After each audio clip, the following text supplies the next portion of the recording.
Hey, Luke, can you take us through the kind of stress or anxiety of that final minute for you and what you're trying to focus on the sideline?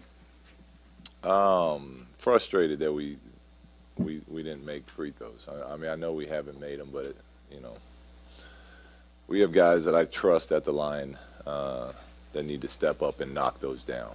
And obviously, we love the win. Our guys did a hell of a job scrapping and fighting in tonight's game, and really playing with a lot of energy against a hungry, talented Boston team. Got a lot of really nice individual performances throughout the game from everyone that played. Really, um, fought on the glass, did a lot of things really well tonight. Um, but our execution down the stretch it's not okay. I mean, it started with I got to look at the tape. I think it was Brandon and JC not coming together when Rozier hit that first three when we're up six with under a minute together. Uh, Threes and fouls are the only things we don't want to give up in that situation, and we give up a wide open three. Um, and then guys have to knock down free throws. I mean, I know like I said, we've been struggling, but down the stretch, under a minute to go, you have a lead at home, and I have confidence that those guys that missed them tonight will make them in the future, but um, we hopefully can remedy that sooner rather than later. For Kuzma in the fourth quarter, he had the 17 points. Were you trying to get him looks in any certain places, or was that all in the flow with what he was doing? His teammates were going for him. We obviously drew up a couple plays for him. When he got going, we also try to use him as a single side tag.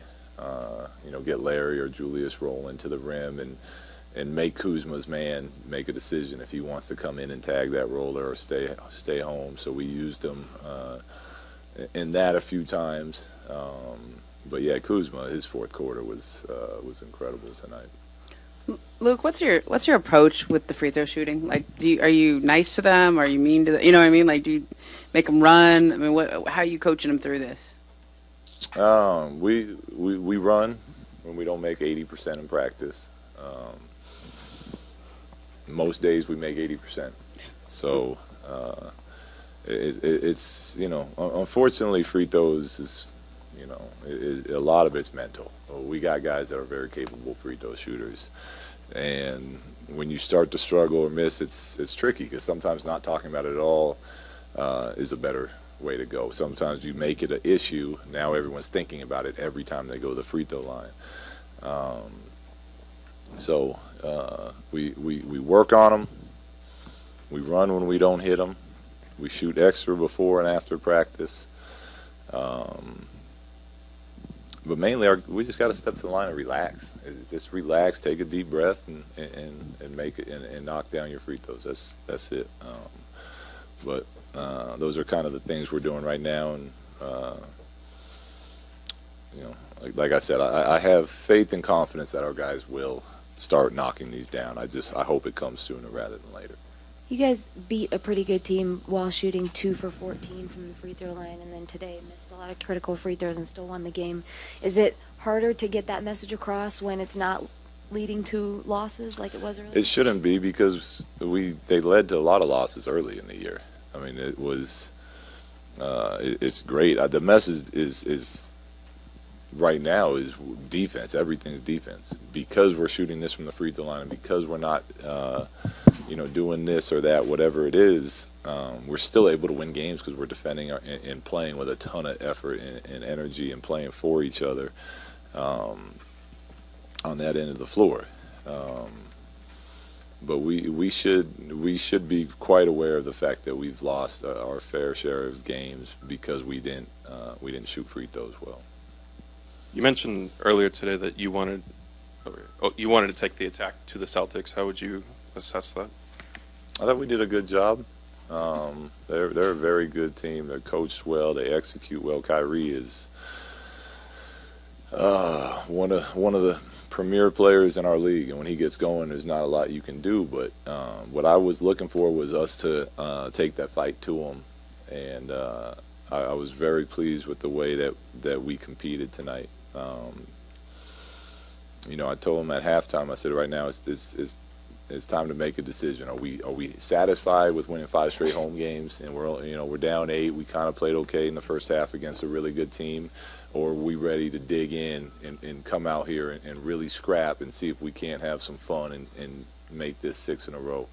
I'm glad they chose the second option out of those two, because in the second half, that's when we really engaged ourselves in the fight. Luke, the pace of the game in the first quarter was pretty slow and got progressively faster as the game went on. What did you guys do to swing the momentum toward a style that was more in your favor? Well, I think I have to double check, but I think they had like 4 or 5 offensive rebounds in that first quarter, and that slowed us down. And then we weren't getting Brooke or Julius. They were both kind of trailing the plays a lot, which was allowing them to kind of load up the defense when we did get rebounds. So Brooke and Julius talked that out amongst each other and kind of figured it out. I thought Brooke was great in the second half of rim running and sealing and getting us some nice touches when we were trying to get back in that game early in the third. So we need at least one of our bigs rim running every time, and we can't give up offensive rebounds. So that kind of slowed our pace down in the first quarter.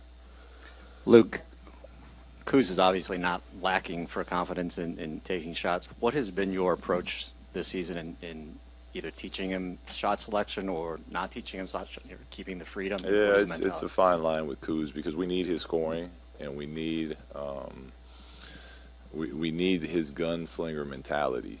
But with that comes some bad shots. So we show him all of his shots.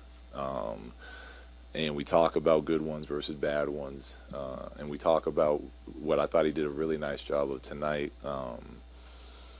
being a playmaker when he gets going. And that really demoralizes the defense. When he drives and they come to double him and he throws a pass to Larry for a dunk, that's really winning basketball right there.